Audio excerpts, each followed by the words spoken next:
નમસ્કાર મિત્રો, આજે હું તમને એક જીપ ફાઇલ એટલે કે રેર ફાઇલ જે છે એને વિશે હું તમને માહિતી આપું કે આપણી ડિજિટલ શાળા હોય કે ગમે તેની જે ફાઇલો શેરિંગ કરવામાં આવે છે તેને બહુ નાની KBMBમાં કરવા માટે અથવા તો તે મોબાઈલમાં ન ખુલે અથવા બગડી ન જાય એટલે માટે આપણે એને જીપ ફાઇલ કરીને આવી રીતે મોકલતા હોઈએ છીએ.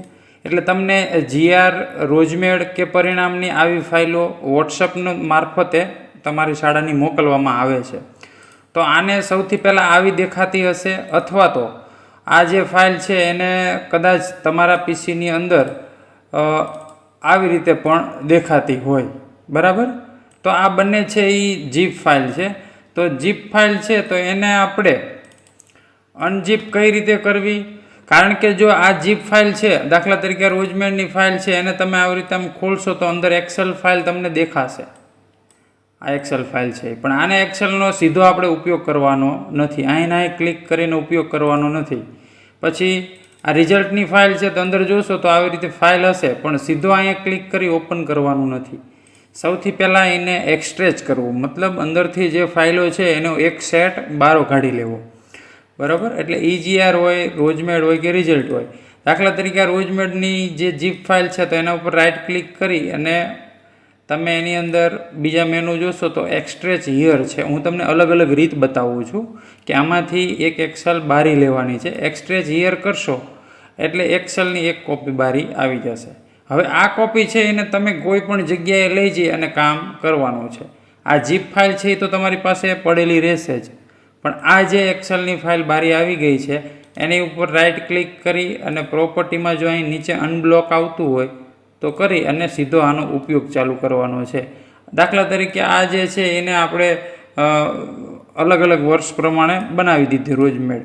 પછી બીજી જરૂર પડે છે, આનો ઉપયોગ થઈ ગયો, બીજી જરૂર પડે છે તો રાઇટ ક્લિક કરી ફરીથી પ્રોપર્ટીમાં રાઇટ ક્લિક કરી ઓપ્શનમાં જઈ અને એક્સટ્રેચ હિયર, અથવા તો એક્સટ્રેચ હિયર તમારામાં ન આવે તો તમે ડબલ ક્લિક કરો ને તમને જે એક્સેલ દેખાય તેને તમે આમ ખેંચી અને પણ આમ બહાર લાવી શકો છો, બરાબર. અત્યારે આપણી પાસે ઓલરેડી છે, એને હું ડિલીટ કરી દઉં અને તમે જુઓ આવી રીતે આમ ખેંચી અને પકડી માઉસથી આમ બહાર લાવી શકશો, બરાબર.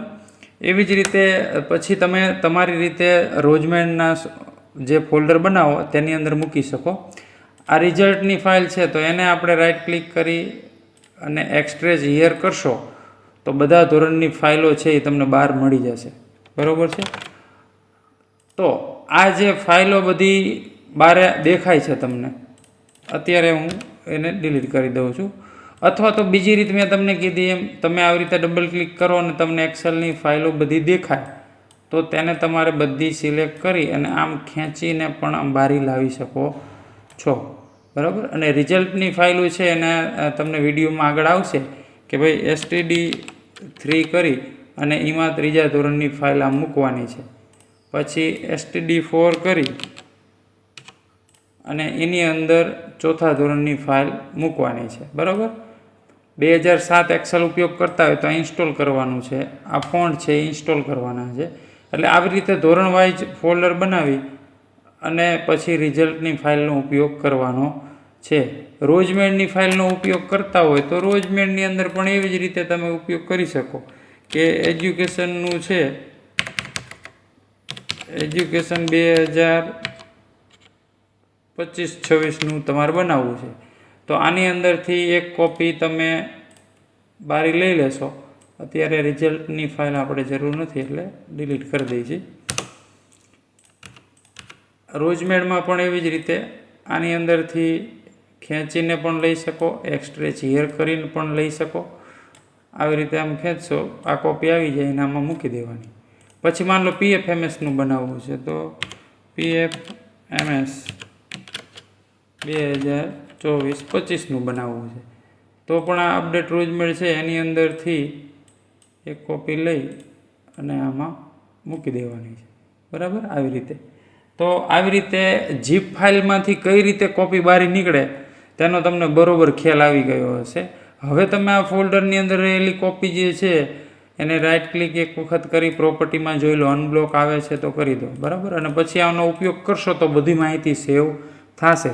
જો સેવ ન થાય એટલે સમજવું કે આપણે ઝીપ ફાઇલમાં ઉપયોગ કરી લીધો છે. અથવા સેવ ન થવાનું બીજું કારણ આનો વ્યવસ્થિત ઉપયોગ ન થાય, રીડ ઓનલી ફાઇલ બની જાય તો પણ એવું થઈ શકે છે.